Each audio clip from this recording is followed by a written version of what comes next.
Hello there, my name is Richard. The first time you see my channel, I used to review cartoon series, anime series, so something completely random, and today we'll talk about Frankelda Book of Spooks. This is basically an original Cartoon Network LA or Central America cartoon that is not yet come out in the United States.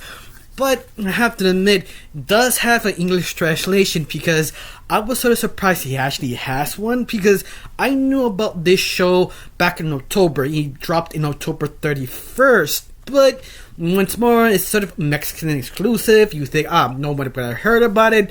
But somehow, it does have an English translation. And some English viewers do know about it and did watch about it. I was like, I'm not gonna do it because nobody actually heard about it, at least not in the United States. But it has the English translation. Also, people have to watch it. Why not? Why not review it?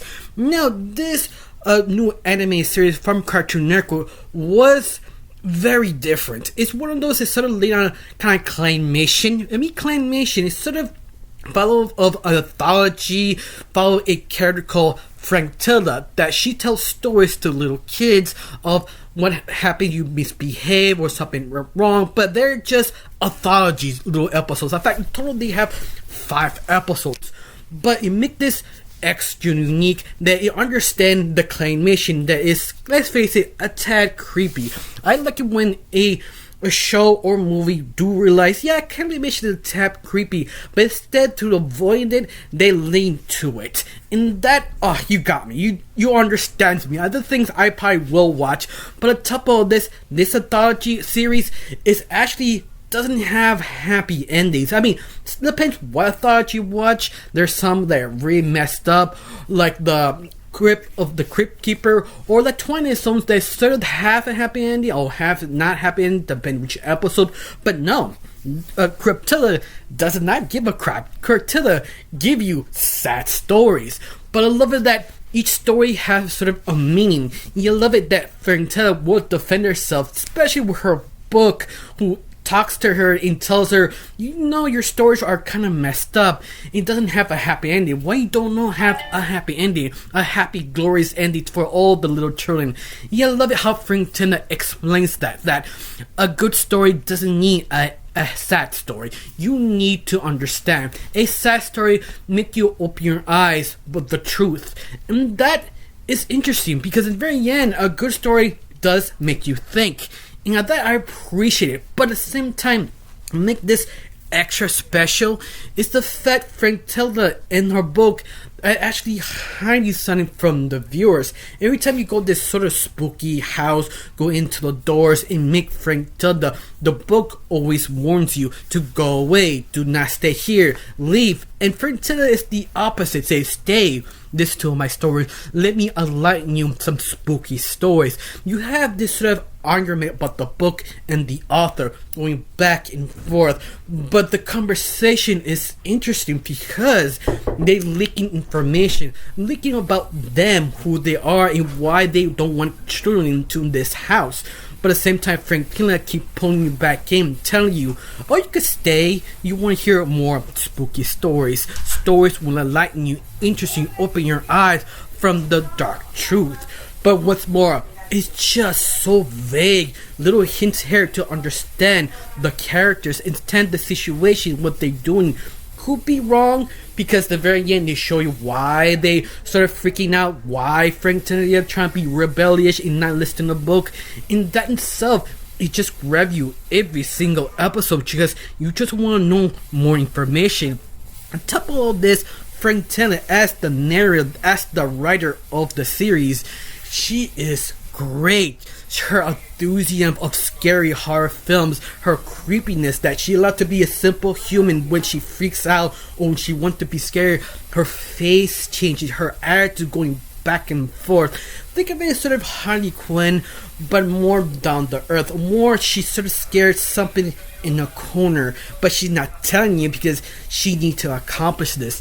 And that is just so good, especially how wonderful and likable Frankelda really is because she grabs your attention. Her happiness just just tells creepy stories of you. You love it how they argument about the book, because the book is basically Frankelda's consciousness. Like, calm down, we don't have to tell you this, but we could, but I choose not to. But Frankelda is always at him like, what's the point of making stories if you're not gonna tell them? And I love about that. I love they sort of contract personalities, and also you realize they actually all lovers. They actually do care about each other, but at the same time give you sort of questions. What happened to them? What happened to the book? What he became the book? How Frankelda became a ghost? Well, they explained on the final episode. There are total of 5 shorts. All of shorts, like 8 minutes long each episode, but Frankelda is the longest. She has about 13 or 14 minutes long, but even that I felt you need to be longer. I mean, I love Frankelda. She is a wonderful, likable, interesting character. She's the one who grabs you to listen to each story. Even each story does not have a happy ending. In fact, none of the stories have a happy ending. She's staring right in your face. They're sad, twisted, disturbed, but there's a point. Each character you meet, they sort of feel uncertain. They feel they're too fat, or they're not popular enough, or they're too greedy. It points out their weakness in that one you can eliminate it, but you need to know when to do it, when not to do it. In other words, I know I'm being mumbly, but that's the best way to explain. Ain't something bad happened to him. But once more, it's just sort of leading up to Frankelda. What happened to her? Unfortunately, it only lasted 1 season. We don't know we can have a second season, but I hope we do, because Frankelda in her book and her stories are just so wonderful. Even the final episode, I feel is started to rush a little bit. I wish it was longer, or dropped just the stories element. You just focus on Frankelda, because she is the one who grabs you. I kind of wish they did not focus on the mythology, just focus on her, because her personality, herself, and her book just steals the whole show.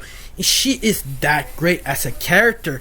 I just wish they make a season 2 or a movie just focus on her, because I feel they got cheated of the final story, because it was sort of rushed a little bit. I feel you can do some more. You have so much potential of this show. It's just I wish they actually broadcast this on United States, because this will blow up here. It will.